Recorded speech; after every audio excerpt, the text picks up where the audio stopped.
include, but are not limited to, the topics of economic development, taxes, and the minimum wage. He currently serves on the advisory board of the New Leaders Council. He's on the communications committee of the Anti-Poverty Network of New Jersey, and has recently completed work on the budget committee for the Governor Murphy's transition team.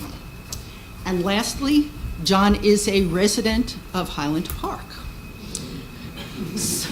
So John's going to talk for about 40 minutes, and then we'll have questions and discussion after that.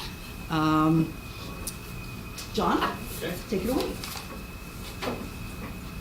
Thank you very much. And I don't know if that's, last or first that I'm a resident of Highland Park. It might be first. Both. Both? First and last. There we go. Thanks everyone for coming out, and I appreciate everyone's patience as we got the technology rolling here. We're going to talk about taxes, kind of some basics about New Jersey's tax structure, and also some trends in taxation that we're seeing at the state level. And I'm going to see if this thing works, and oh my gosh, it doesn't. Oh, it did. Okay. So we'll start. Taxes, I don't know if anyone recognizes who this guy is. I wouldn't if I hadn't had to Google this image and find him on the internet. There we go. It's former U.S. Supreme Court Justice Oliver Wendell Holmes, Jr. And he has this famous quote that taxes are what we pay for a civilized society. It's kind of unclear if that's actually the quote that he gave or if it was something similar to that, but the point being that taxes are really about more than, what percentage people are taxed at, although that's all very important.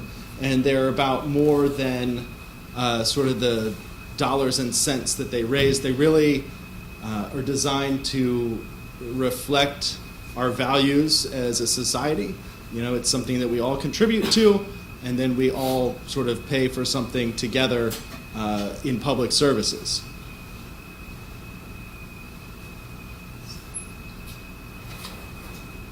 Bear with me on the speed of the clicker here.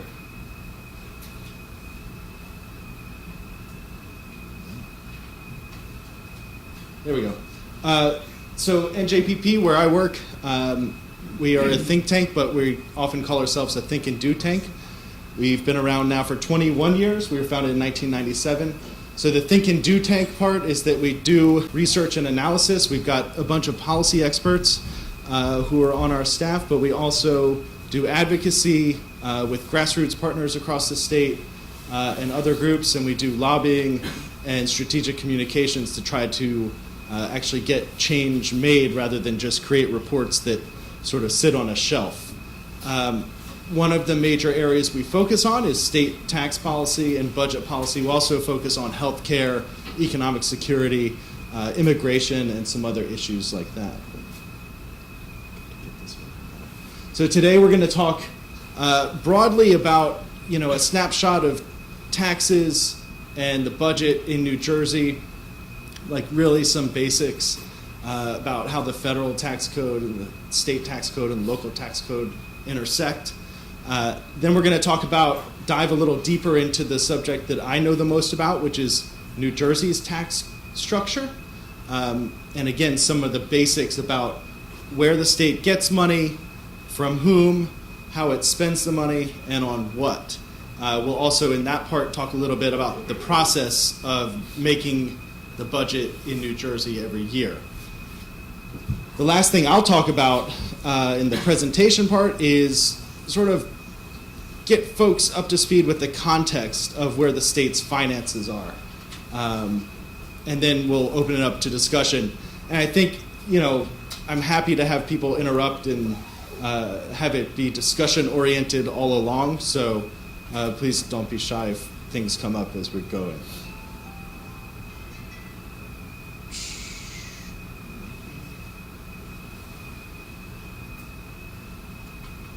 Okay, so the overview of where things are in terms of taxation and services. You have got the federal taxes, and on the federal level, income and payroll taxes are the biggest taxes that get collected and then pay for services the federal government provides. It's 81% are just those two tax sources. At the state level, the big ones are income taxes on personal income, sales taxes mostly on goods, a little bit on services, and corporate taxes on businesses. And at the local level, as I'm sure everyone is aware, the biggest factor is property taxes. That's both at municipal level and county and school district. They all kind of come together to drive the property taxes locally.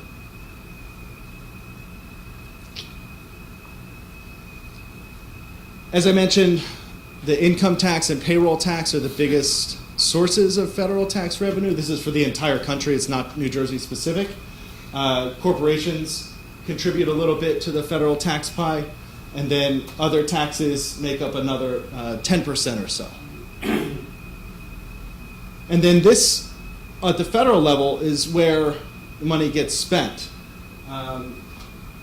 Defense is a big part, Social Security, healthcare through Medicaid, Medicare, and CHIP, safety net, and then a lot of smaller programs that the federal government spends money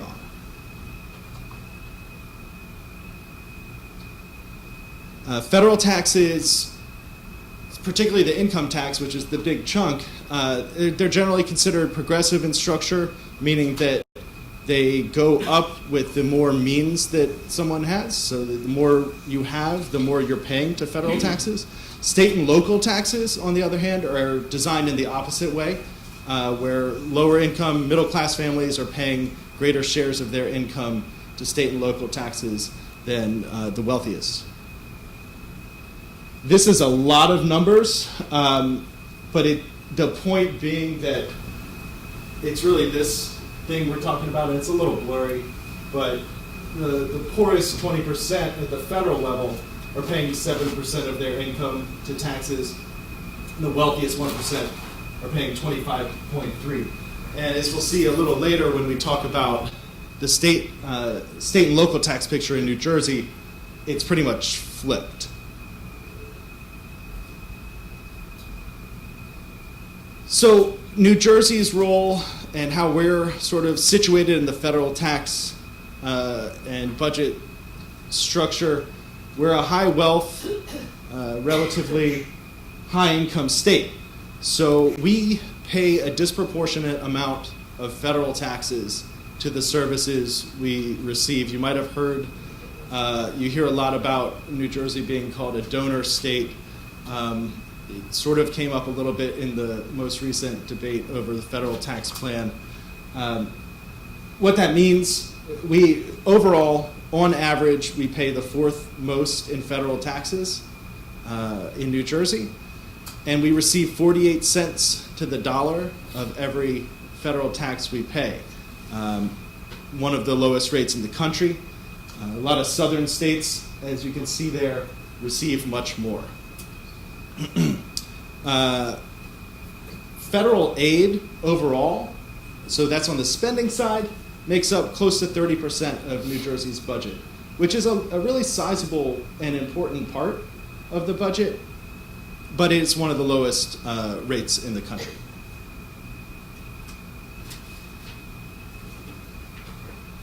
This is just showing the average amount of federal taxes paid by taxpayer in some of the top states, Connecticut, DC, New York, Mass.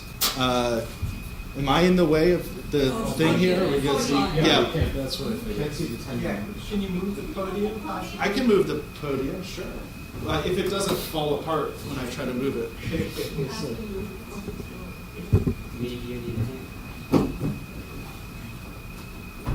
This is per capita, the average tax is per capita? Yes. That's great. Thank you. Better? Much better. Okay, great.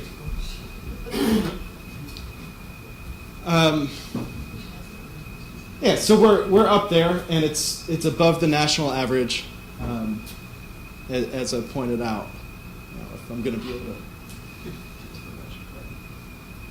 This is on the spending side again. federal grants a relatively small part of the state's spending compared to other states, that is. But, I'll talk a little more later about some things that we're expecting, but if you think about the federal government cutting off spending to states, New Jersey could stand to lose a lot of this money that's being spent on programs right now.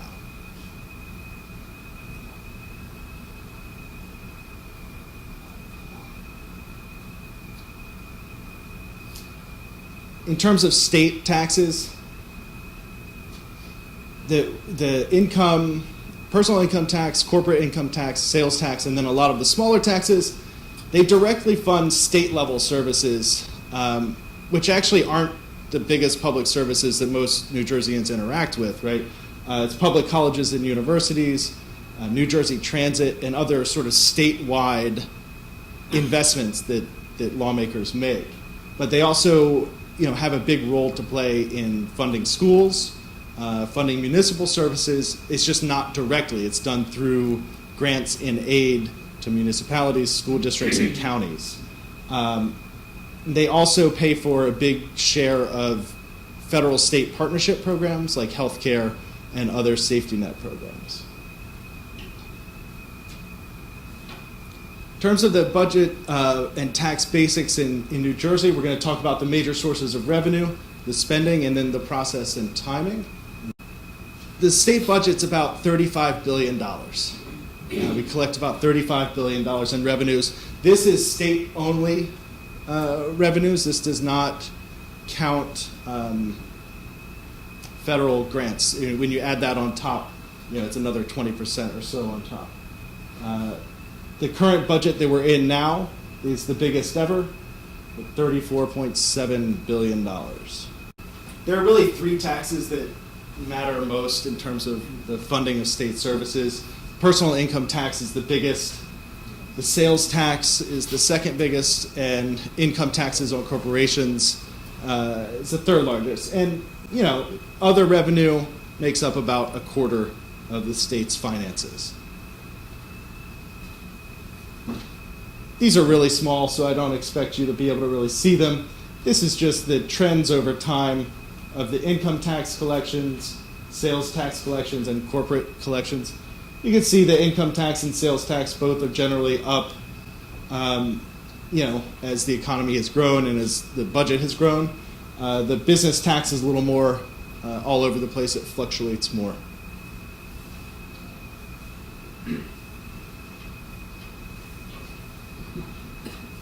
Thought I had it. There we go. This is a different way of looking at the state's tax code and structure. We can look at the overall amount collected. We can also look at how it affects taxpayers at different levels. So this is what we would call a distributional analysis. The state and local taxes all in are sort of upside down. That's the way I like to talk about it.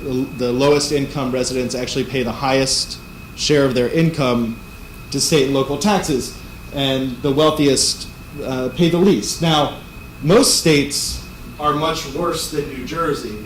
Most states are more like a direct slope up, upside down, but we've got a relatively progressive income tax, which kind of makes ours a little more even in that regard. So much of the regression is the sales tax.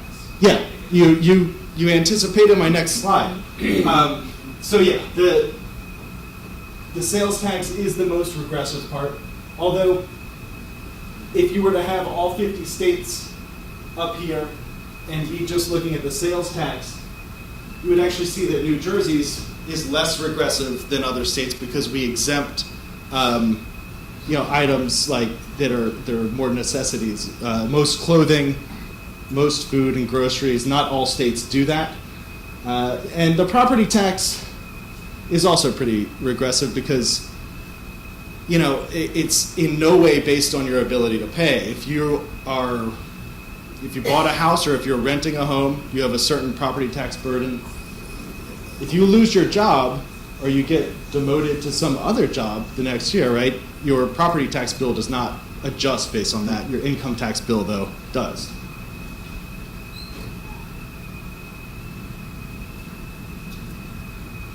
These are just the basic facts and figures about those taxes. The sales tax right now is at this very odd number, 6.625%. That's because there was a sales tax cut that got phased in over 2 years and is finally phased in as of January 1st. Again, like I mentioned, there's a lot of exemptions, particularly for items that are considered necessities. There's also a lot of exemptions for services, and this is something that we're looking at, groups like ours around the country and other states are looking at, as our economy has really shifted from a goods-based economy to a service-based economy. How do you redesign the sales tax to keep up with that? It's a challenge, particularly at the state level, because if the federal government doesn't sort of step in and do some sort of internet sales tax, no state wants to be out in front with that kind of thing. The corporate income tax is a tiered system, and our top rate is 9%. And the personal income tax, as I mentioned, is highly progressive and bracketed. It's a marginal system, which means that, for instance, if you're lucky enough to be making $550,000 this coming year, or you just made it last year, you're not paying 8.97% taxes on all $550,000 of that income. You're only paying on everything that's above the $500,000. So you pay 1.4% on the lowest part, just like everyone else. That helps sort of even out the distribution.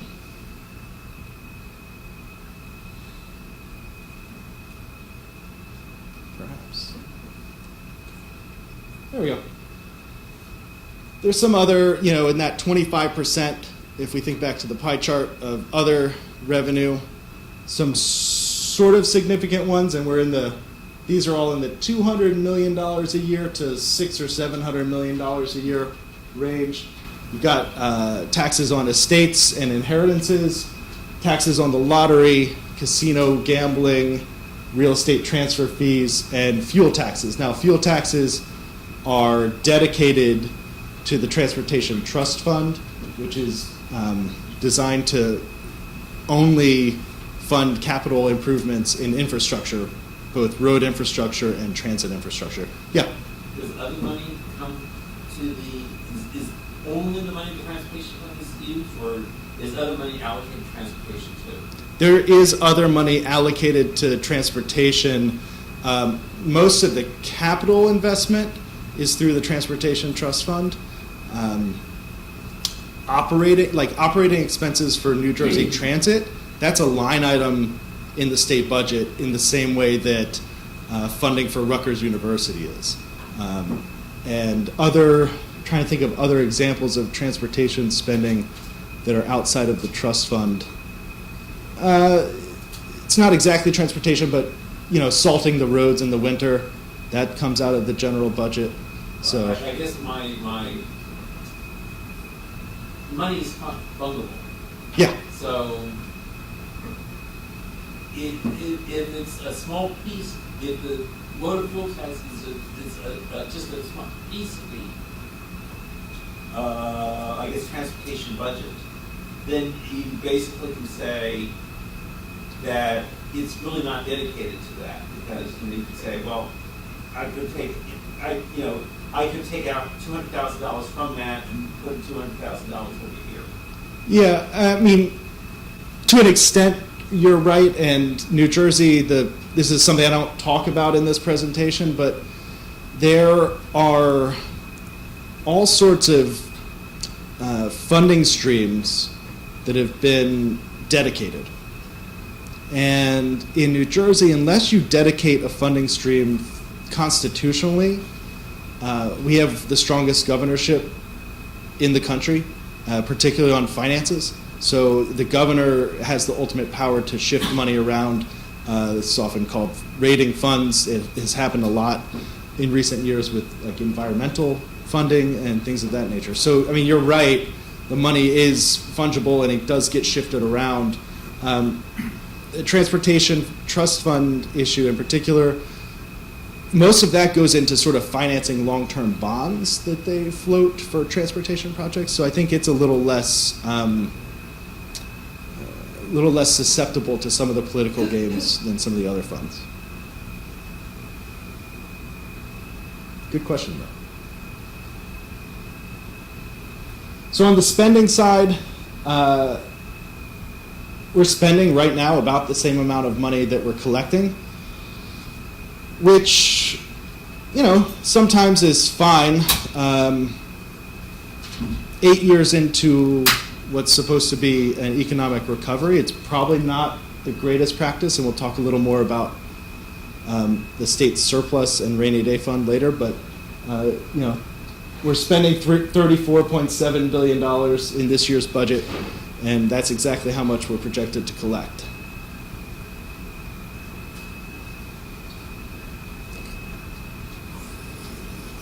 This is one way of looking at the breakdown of how we spend, and this is really small type. I would be surprised if anybody can read it. Basically, these two big chunks, this is what's called GrantsInAid, and that's state aid.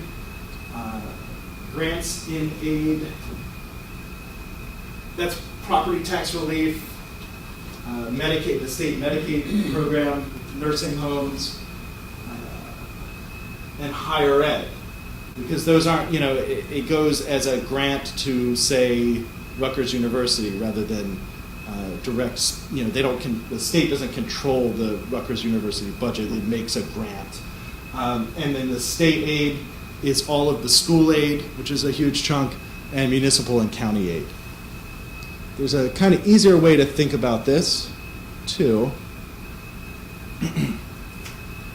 This is the entire state spending picture. And if you count property tax relief, like direct rebates, municipal aid, school aid, and county aid, if you count those all as property tax relief, which this is a document, this chart is from something prepared by the Christie administration, and that's how they count it. 43% of the state spending is on property tax relief. Another 24% is on health care and kids services, and then a bunch of smaller chunks. But so the point really here is to think about, like, a lot of the money that goes to the state through taxes doesn't necessarily stay at the state level, right? It's getting passed through to different levels of government around the state.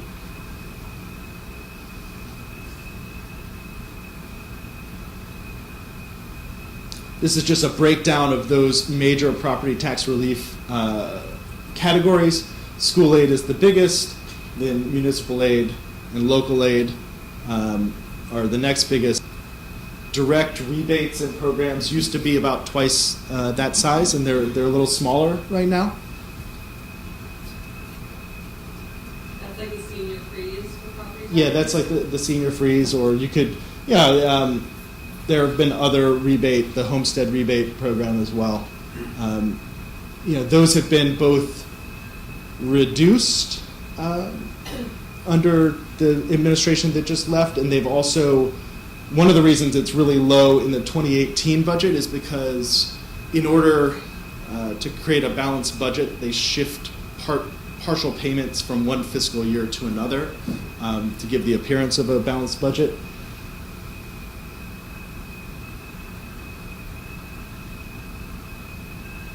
And that's a crucial point that I probably should have mentioned at the top. Does the state, bound by gap? Yes. Yeah. What's the question? Is the state bound by GAAP, which is generally... Instead of the county principles for states and municipal governments. Right, yes, which they are. And you'll see in the audit, the audits come several years after the books are closed, and it's all according to the GAAP. What I was going to say is that I should have mentioned at the top, and I'm still trying to get to this next slide, so I'm a little distracted. These are this is another way to break down the spending just by department. And, it gives you a picture of what the state spends its money on, but it's not quite like fine tooth to understand where every single piece goes. But again, education and healthcare, which is the human services piece, are really the two biggest components. The process of the budget, as I just mentioned, we have to have a balanced budget. It is required to be adopted by June 30th of every year. You might remember from this past year it was not, and that was when the governor was on the beach and that whole thing. The fiscal year starts on July 1st. It ends on June 30th. That's why June 30th is the deadline to pass the budget for the next year. The governor unveils his spending plan or her spending plan in February this year. If you want to mark your calendars, it's going to be February 27th. Then what we call, if you live in the sort of Trenton bubble, budget season begins. And so the legislative budget committees, there's one in the Assembly and one in the Senate, they hold public hearings around the state where people come out to voice their concerns about the state budget.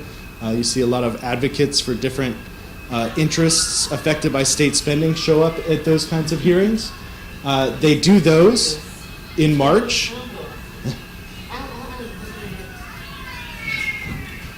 And then they bring in every department in the state to have departmental hearings.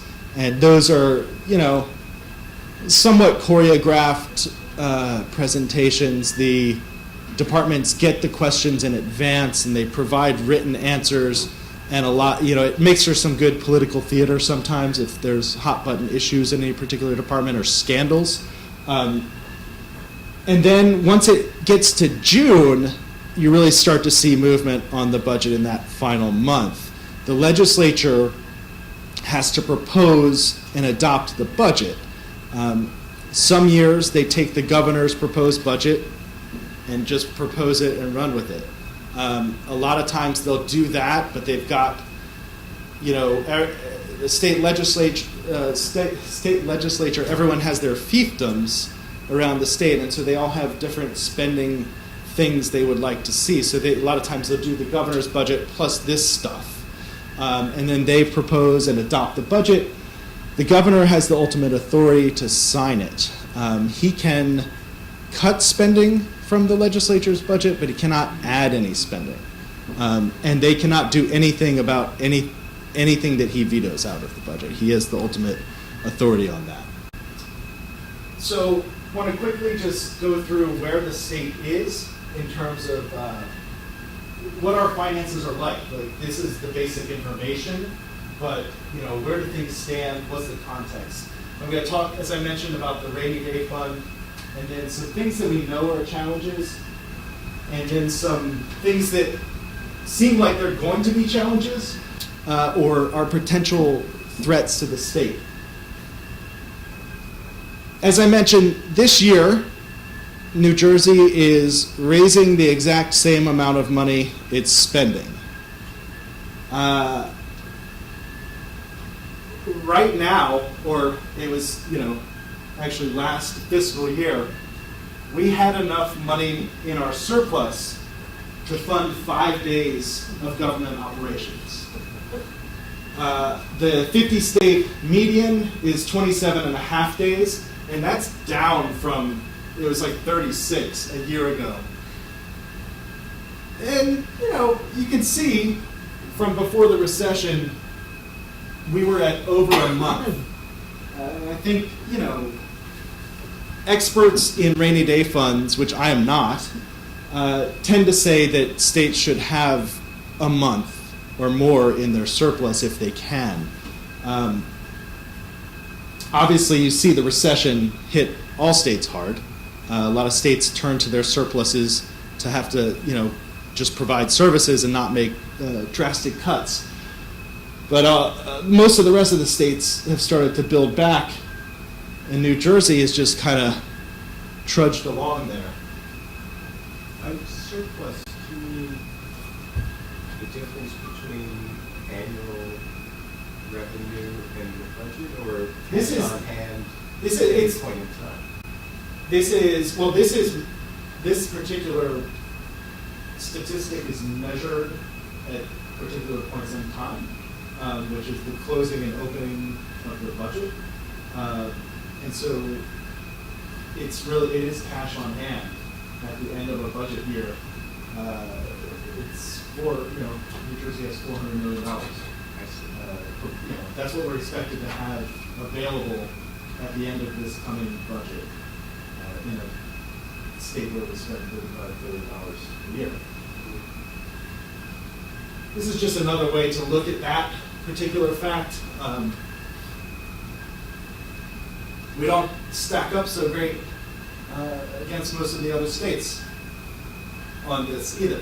Now there's, there's different ways to approach rebuilding the surplus. You don't want to put a ton of money in all at once if you're already having trouble providing services or providing, for example, property tax relief. But you want to be able to chip away at it a little bit. And clearly New Jersey has not done that all too well. What's the scale here? That's actually would rate this. The line all the way on the right is 150 days or more. It's days. Yeah, this is days, Okay. and then 100 is this one. Okay, that's fine. And after those charts were done, those were done by Pew Charitable Trusts, the surplus actually is shrinking. The economy is growing, but we keep taking money out of the surplus. Some of the challenges that we know that the state is facing in terms of its fiscal health, we have relatively slow economic growth. We have a pension and health benefit system that has been ignored for a long time and is sort of turned into a festering problem. We have a lot of tax cuts that have happened in recent years that we're grappling with, and along the same lines, a lot of tax breaks that we will see the impact of into the future. So this trend about the slow growth is not just coming out of this recession. It's a decades-long trend in New Jersey, unfortunately. There are some legitimate reasons why the economy grows a little slower than the rest of the country. Part of it is our density. There's only so much economic growth a state like ours is actually going to have compared to places out in the Rust Belt or the Sun Belt or whatever. But we've fared even worse coming out of the Great Recession. We've recovered more slowly than we did out of the previous two recessions. Since December 2007, when the recession officially began, until November of 2017, we have the 9th slowest job growth in the country at 1.2%. Nationally, we're at 6.4%. The Northeast is 5.2%, and that's even including New Jersey's, so it kind of throws off the average. And our population over that time has grown by 6.5%, so we're not keeping up. As a result of the slow economic growth, our tax revenues have not been growing at a quick pace, to say the least. They've actually been declining. So this is the change in tax revenue from the pre-recession peak in every state. And it's adjusted for inflation. The 50-state average is they're up 5.7% from the peak. So they've recovered a little bit, and New Jersey is down 7.9% from the peak. That's the 8th slowest growth in the country. So it really nicely, or not so nicely as it were, mirrors the job growth. Again, it's much slower than the national average in the Northeast region. And in terms of revenue growth, we're the worst performing state in the Northeast. Pensions and health benefits are a big fiscal pressure in New Jersey right now. And it's an interesting problem. It's interesting that it's sort of come to a head in recent years, but it didn't start just now, and it's not something that just appeared out of nowhere. It really started in the early 90s when, the governor at the time and the legislature at the time decided to break with decades of, common sense conservative financial practice, which was putting in the employer's share to pensions, the employer being the state, and instead started floating debt to pay for pensions, took retiree health benefits out of a pension-like plan, and instead decided to start paying for those in the annual budget.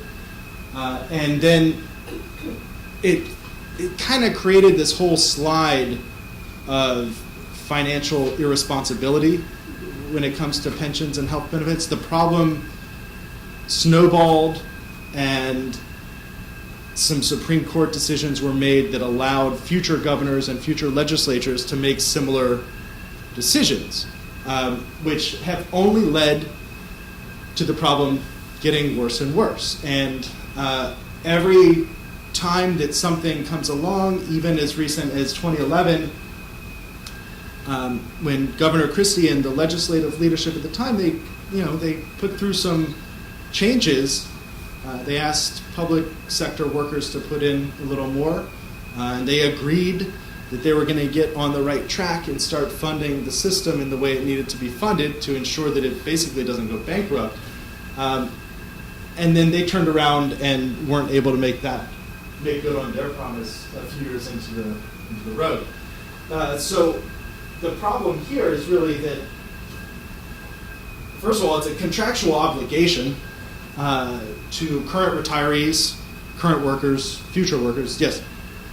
Am I right if I summarize what the state Supreme Court said in its last decision, I think, was it's a contractual obligation the state has to pay, but there's no constitutional obligation they have to fund it? Right, yeah, that's correct.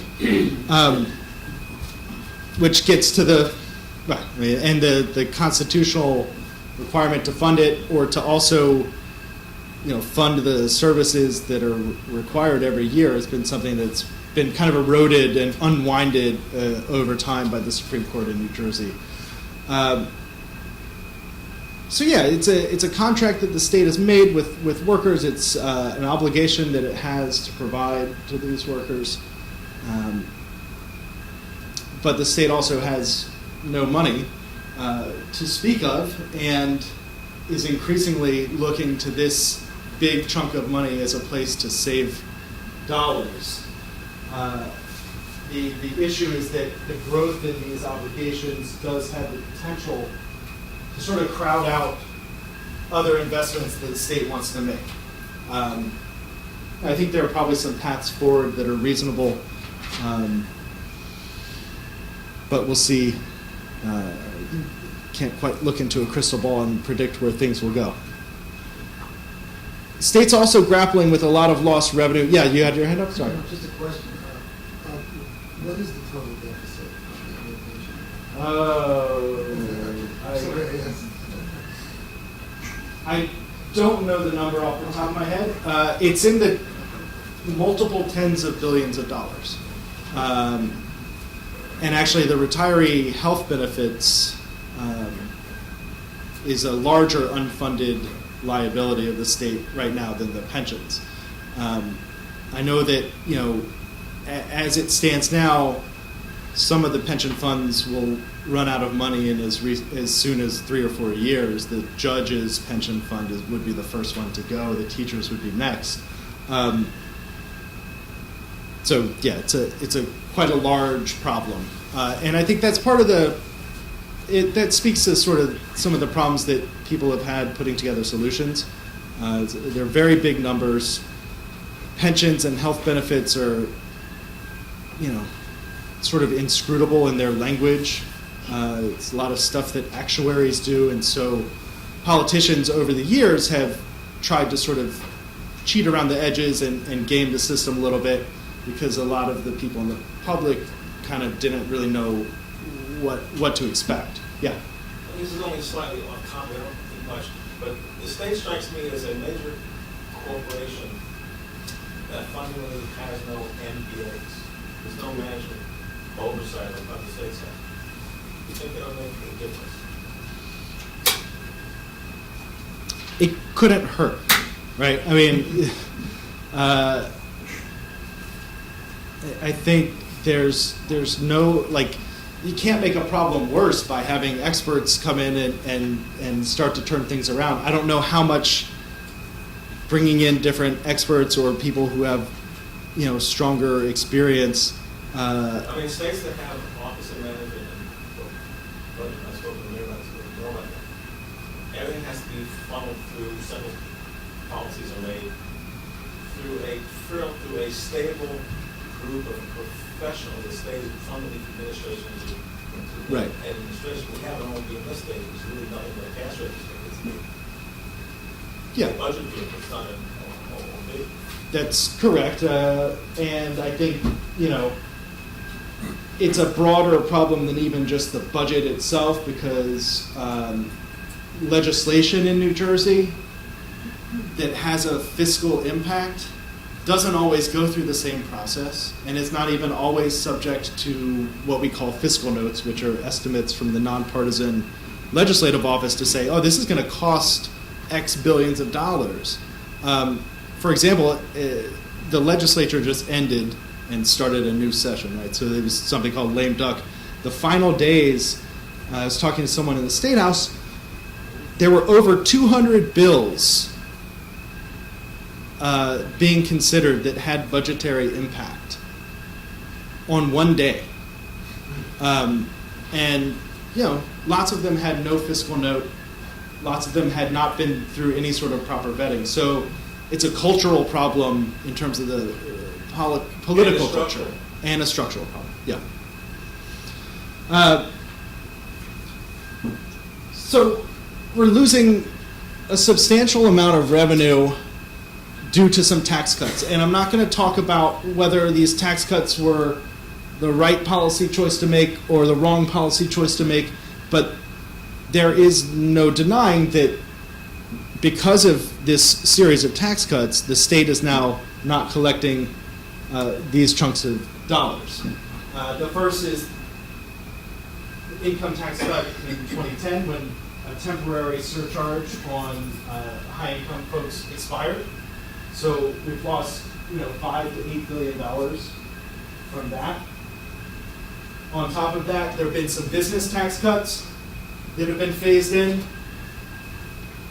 The total revenue loss from that since 2012 is $3.6 billion. So you see it's starting to add up. Talking about totals between $8 and $12 billion. Then 2 years ago, the legislature and the governor came together, and getting back to the Transportation Trust Fund issue, they knew that the Transportation Trust Fund had completely run out of money. It had not, fuel taxes in the state hadn't been raised, I think, in 28 years or something like that.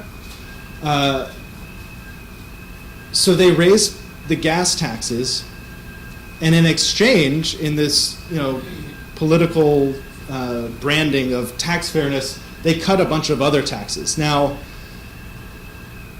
some people had ideological problems with that, but there's also a budgetary fiscal problem with that, which is, like we mentioned, the gas tax is dedicated to the Transportation Trust Fund, and therefore it's a dedicated fund. That money is coming in and going to one thing. The tax cuts come out of either the general fund, or some of them are coming out of the property tax relief fund. So it doesn't exactly balance out at the end of the day. These tax cuts are still being phased in. The sales tax, as I mentioned, just had its final phase in on January 1st, as did the complete elimination of the state estate tax. Those two are the biggest chunks of revenue losers in this tax cut package. There were some smaller elements too, and this package alone will cause the state to lose over $1 billion a year. How much from the estate tax? How much from the estate tax?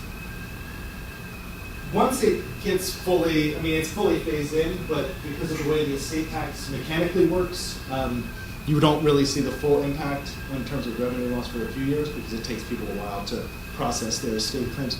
That'll be about $600 million a year, which is about the same amount as the sales tax cut will cost per year. And both of those, generally, you can expect to go up over time because the revenues were increasing for both of those taxes. Yeah. John, am I correct that when the estate tax was in force, that only 5% of the states ended up paying that tax? Yeah, it depended on the year, but what you could do is you could look at the number of people who die in the state of New Jersey and the number of people's estates that were subject to the estate tax, and it fluctuated between 3 and 5% of those estates. And is it going to be zero now? It is zero now. It is zero. Yeah.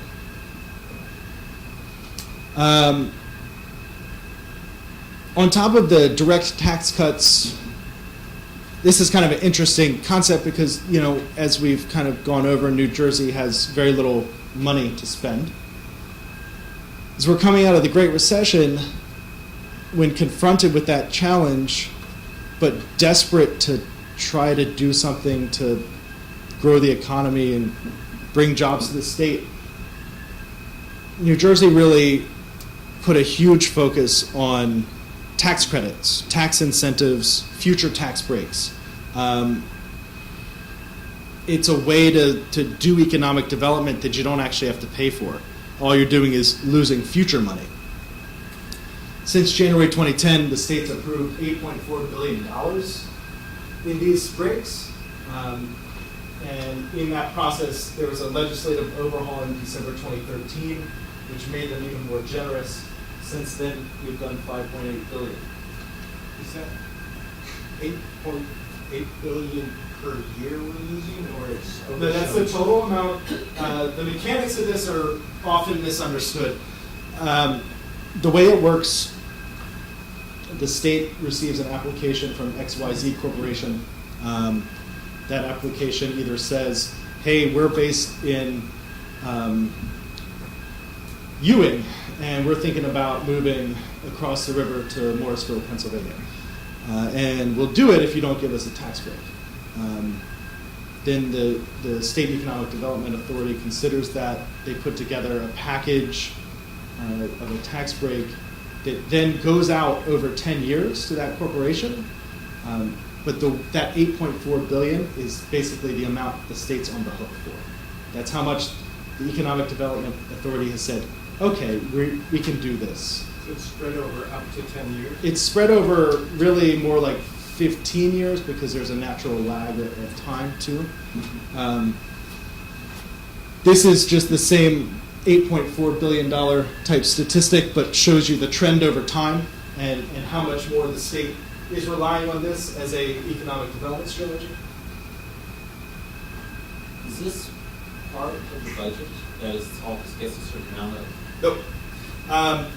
That is actually the chief recommendation of Pew Charitable Trusts on how to reform tax incentives and make them more fiscally responsible, is to make lawmakers actually approach them like real spending.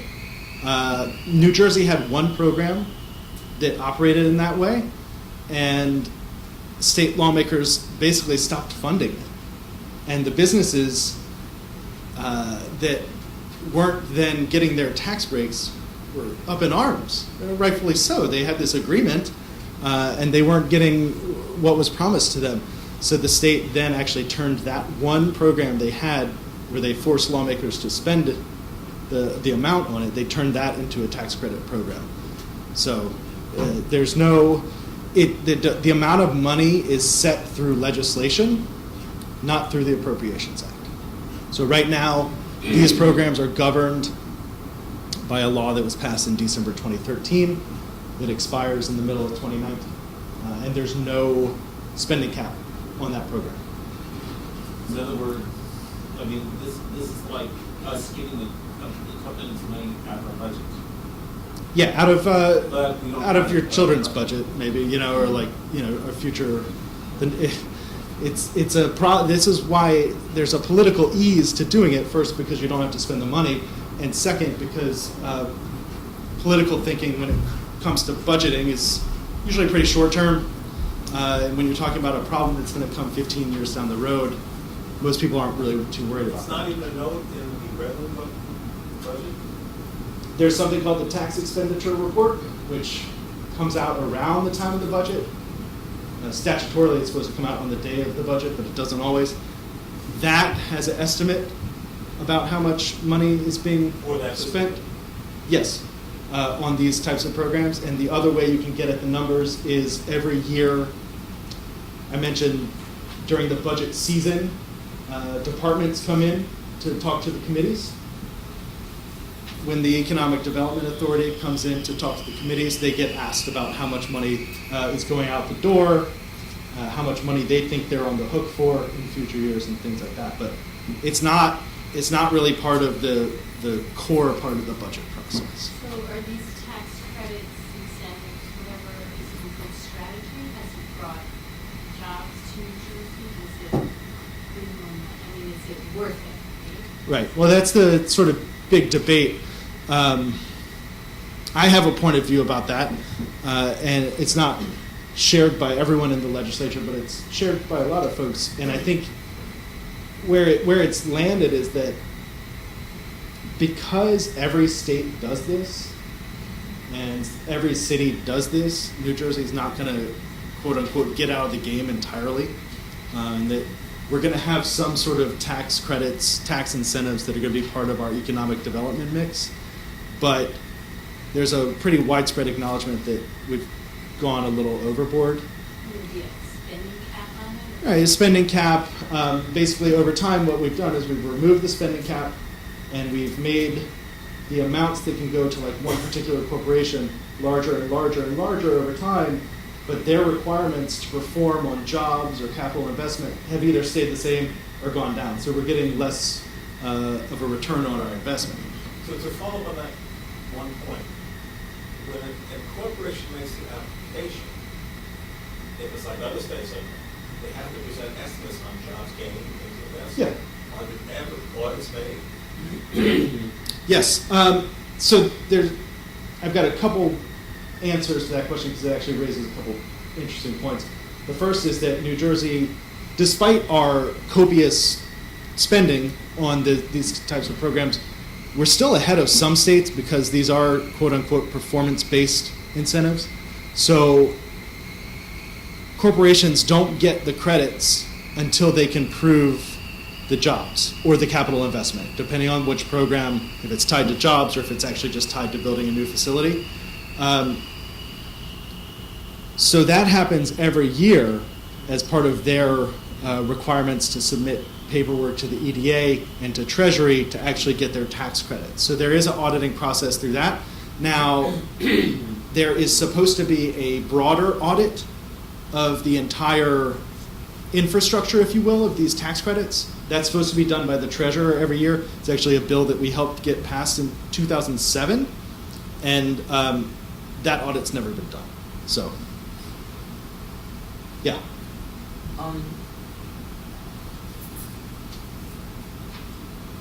Are the tax credits ever a major fraction of the taxes companies would have otherwise paid? And the reason I'm asking that is maybe it would be smarter, if it were possible, to limit the percentage and do it in terms of percentages instead of dollars. You could do it that way. I mean, sometimes it's 100% of the taxes they pay. Sometimes it's actually more because in New Jersey, you can sell these tax credits on a secondary financial market to other corporations, or if you're sort of like a multinational with several subsidiaries, you could sell them to a different sort of branch of your company. Now, you don't get your full, let's say you got $1 million in tax credit and you go to sell those on the secondary market, you're not going to get $1 million in cash for them. They don't trade at that kind of value, but you're getting something. And in fact, in the past few years, nonprofits, which I work for a nonprofit, I'm go nonprofits, right? But we don't pay corporate income tax because we're nonprofits. But nonprofits are actually eligible for these tax credits now in New Jersey. They've got no tax liability to begin with. So, I think there's it's an interesting idea to go to a percentage, but I think there's even some more basic tweaks that could help in that regard. Yeah. So John, your hypothetical case of XYZ Corporation says you've got the Christie's. We're going to move to Pennsylvania. He said, no. Of course, one could wonder whether they're also, he's a major recipient of contributions from them. I'll set that aside. But did XYZ, in not going to Pennsylvania, simply pledge that the jobs it had already in New Jersey would not drop? Or did they have to prove that they would increase employment in New Jersey? Because if it's simply that they won't drop employment here, it becomes, in effect, a threat. They're holding us up. Yeah. So are there additional jobs generated, or is it just simply a pledge that we won't cut? Depends. You're getting at a phenomenon that's known around the country as jobs blackmail. New Jersey, the structure is in most places in New Jersey, let's say in Highland Park or New Brunswick, if you're a corporation, you'll get more tax credits if you're having jobs that are new to the state. But you still can get some tax credits for jobs you keep in the state. And you don't necessarily have to have any new ones to cross the basic threshold to be eligible for a tax credit. Now, in a state like New Jersey, even jobs that are new to the state are that can sometimes be of marginal economic importance. Look at Jersey City. Sure, they get some marginal economic effects from the jobs that come over from Manhattan, but it's not the same thing as bringing a company from Ohio where they're bringing a whole bunch of workers and investment. In the south of New Jersey, you see the same phenomenon with Camden and Philly. So this is what I was talking about. That this is a trend that's been going on, and it means that state lawmakers are going to be a little more constrained than they already are, which we talked about for a long time. And basically, it takes a while to ramp up, and then we've been at this level. So we're talking about $1 billion a year in revenue the state doesn't have through at least 2030, if not longer, if the legislature doesn't change its ways. So the last little section here is stuff we don't know, or stuff we can kind of have our best guesses about that could negatively harm the budget. And the first is what's going on at the federal level. So we saw a tax plan pass that is largely viewed to be a vehicle for spending cuts. We don't really know exactly where potential spending cuts will come or when. We do know, based on the blueprints, the budget blueprints that Paul Ryan, and Donald Trump have released in recent years, we can kind of guess.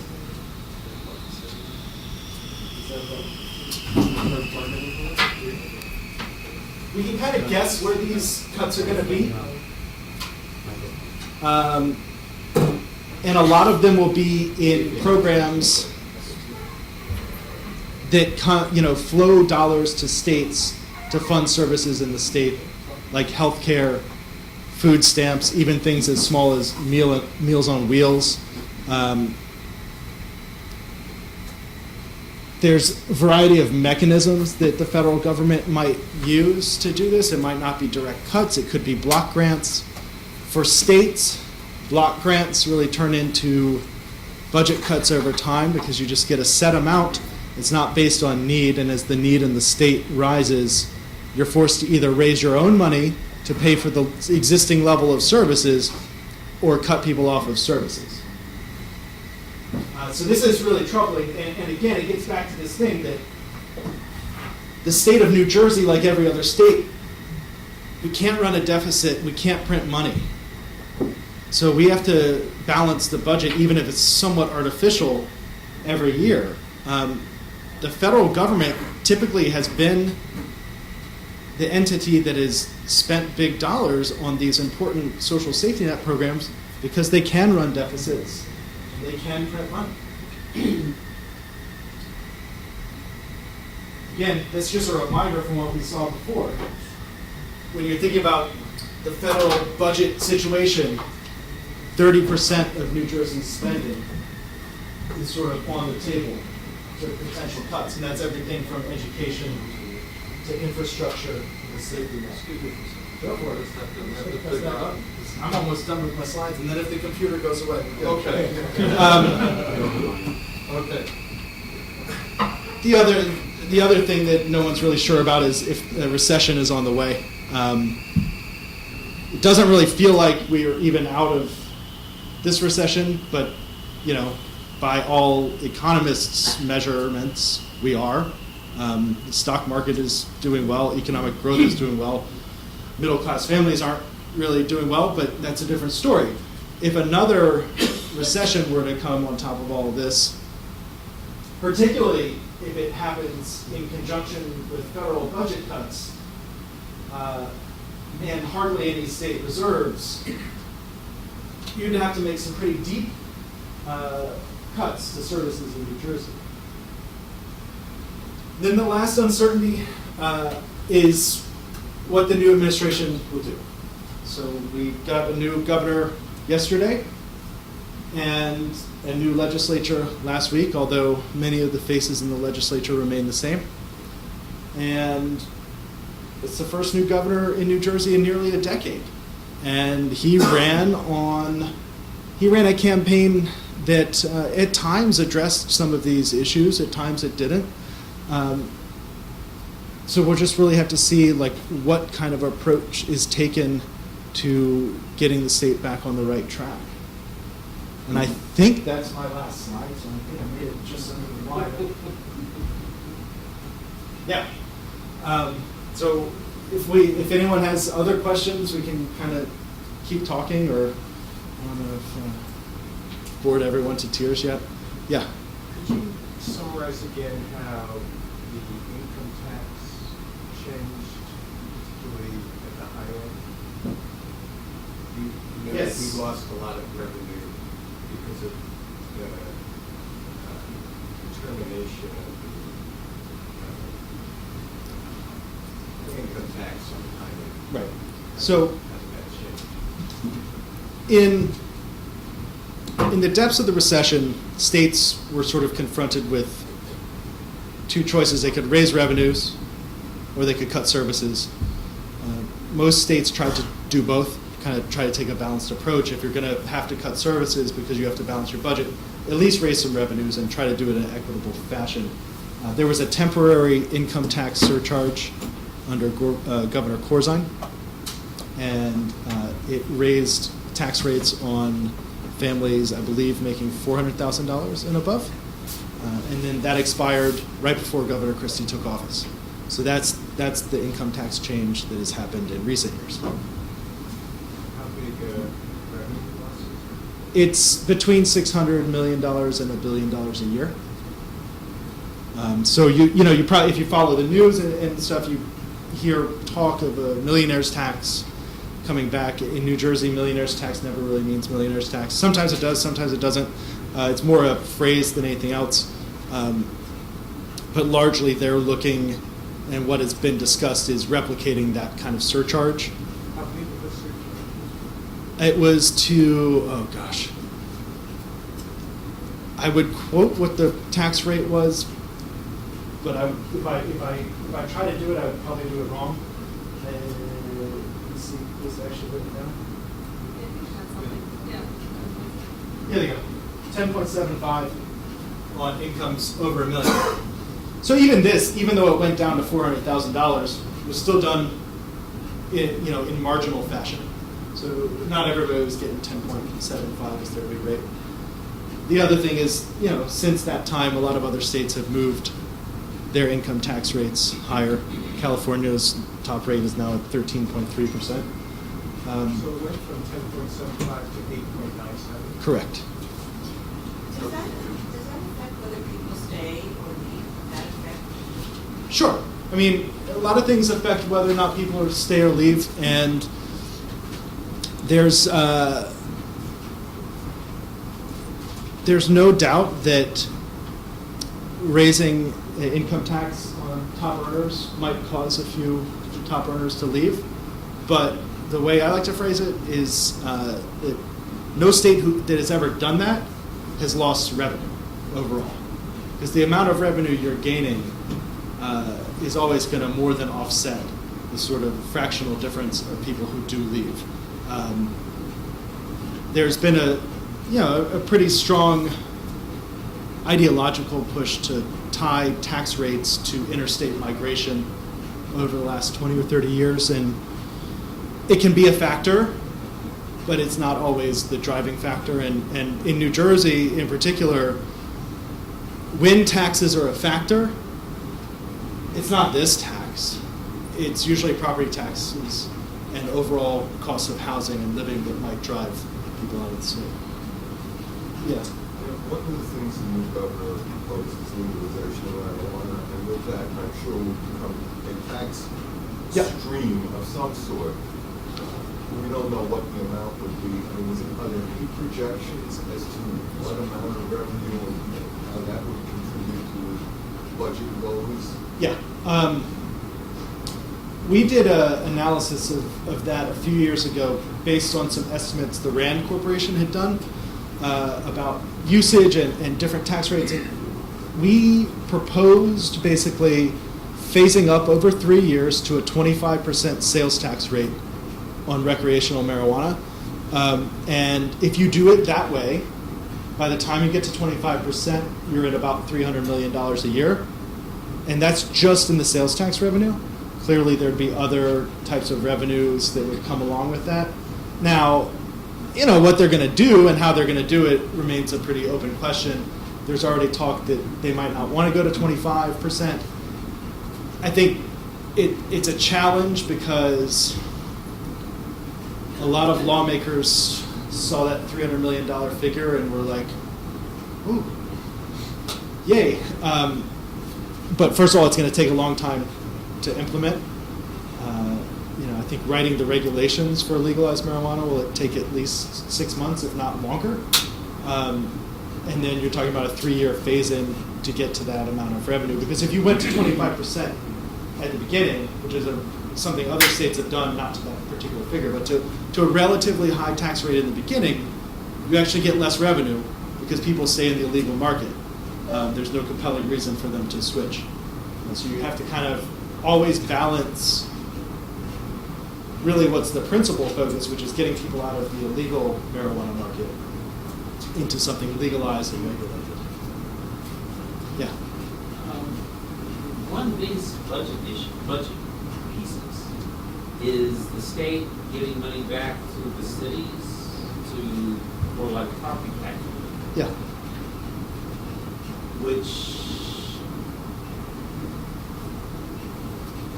it's like the state has a high budget, the cities have a high budget, but the state has a higher budget, so they can lower the tax for the cities. Yeah, essentially. I mean,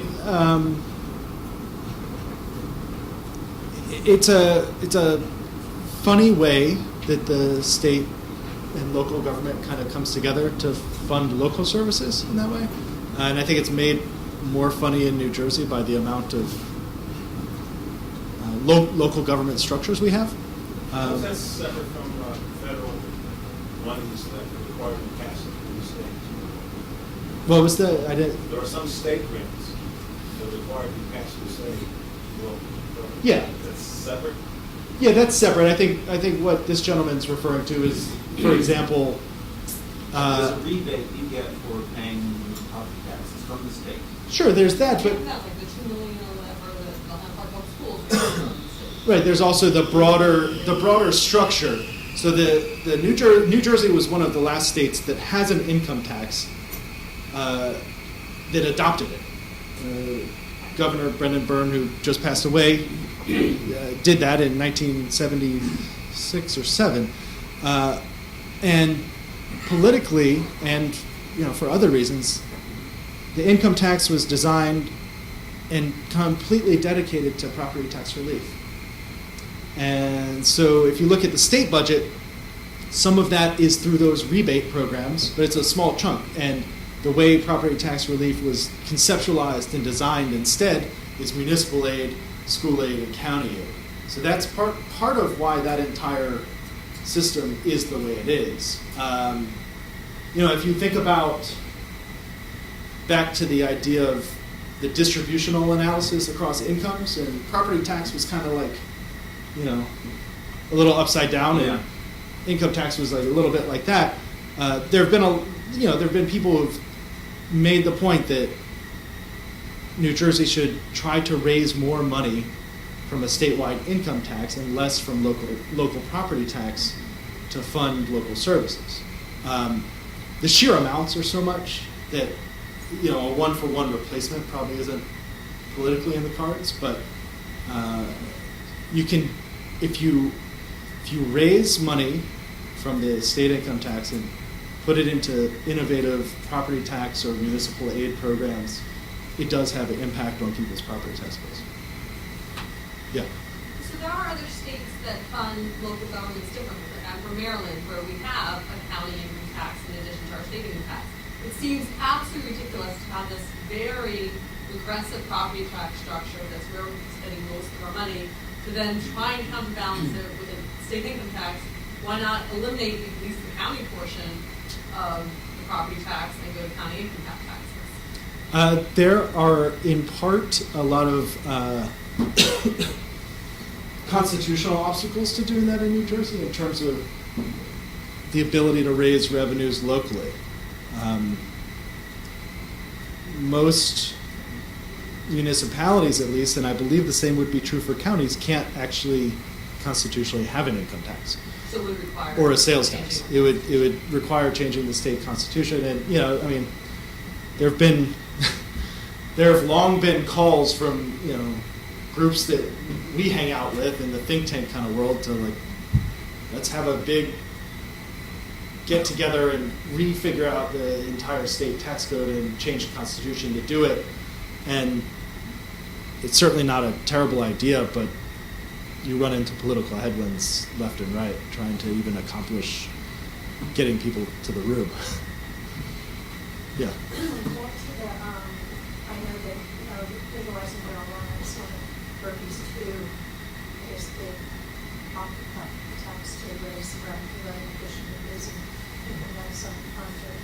Well, I heard the governor of Colorado talking about, I have no idea what the revenue is of the tax rate, but he basically said that they make a lot of money from it, but they pay a lot in regulations, to keep it out of past minors, and he basically, it wasn't a message to government, they basically said that he would not encourage any governor to rely on it as a major source of money. So I think it's interesting to see. Yeah, and I think that's right, and that was another point that I was going to kind of make before, is that in the State House, people's eyes kind of lit up with this $300 million figure, but there are required things to spend that money on, and then, depending on your perspective, there are things that money should be spent on, and, the new governor has made clear that he thinks there should be some sort of social justice component in terms of where the revenue that gets raised then gets spent to sort of counteract longstanding effects of the drug war. I think at the end of the day, once every, whether you're talking about educating drivers about driving under the influence, all these different things, that's all going to take little bits of the revenue, and you're not going to be at $300 million for the general fund by any means.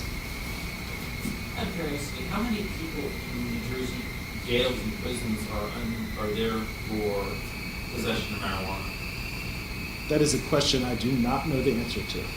And Sorry. if we legalize it, would they all be released and we'd save some money that way?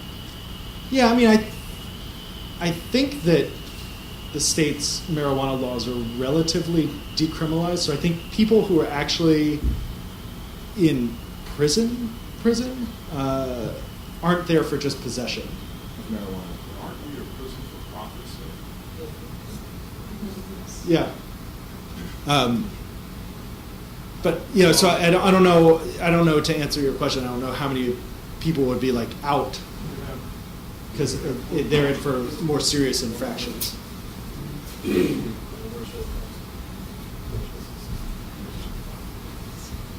Feds have immigration prisons, run by forefront companies, the state has none. Right. But there are some in the state. Yes, but the fed. Yeah. What's that? Two more questions. What's the constraint again on local governments raising property taxes to, say, pay more for education? Right. So there's this thing called the 2% property tax cap, and I'm not an expert in property taxes, so I might misstate this, but the basic thing is that municipalities, unless they apply for different hardship exceptions, can't increase their total levy by more than 2% year to year.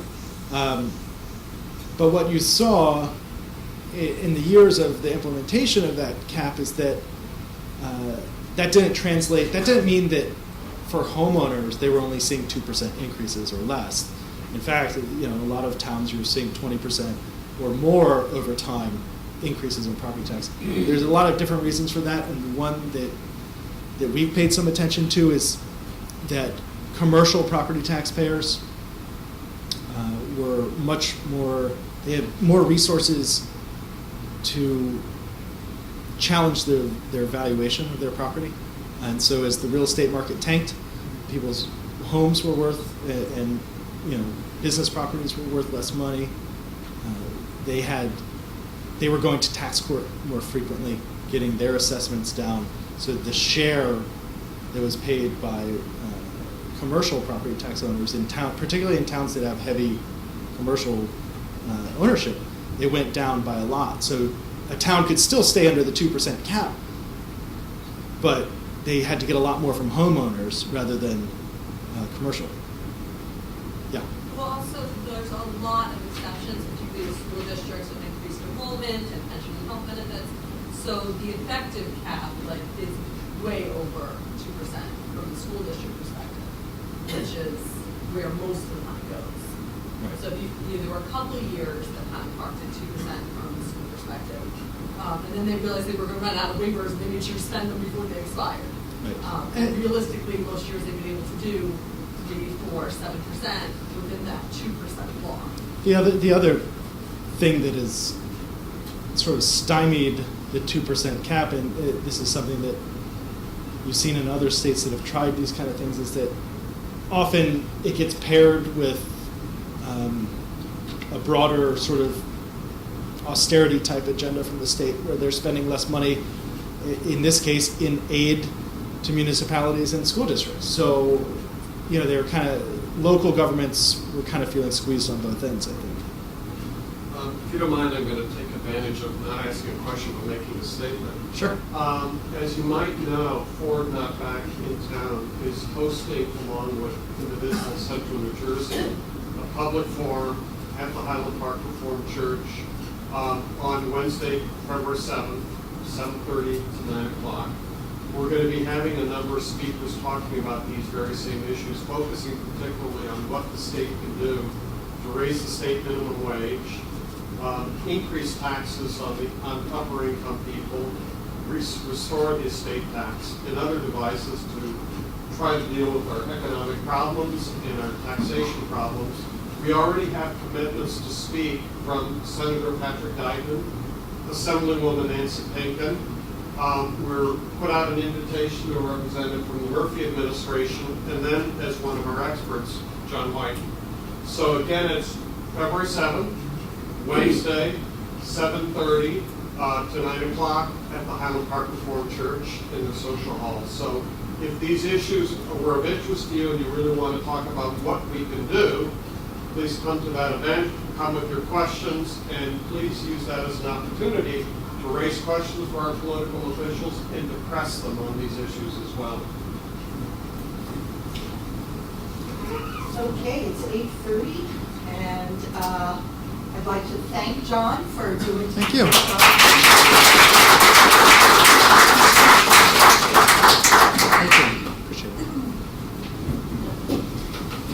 hang your laptop for holding the apple.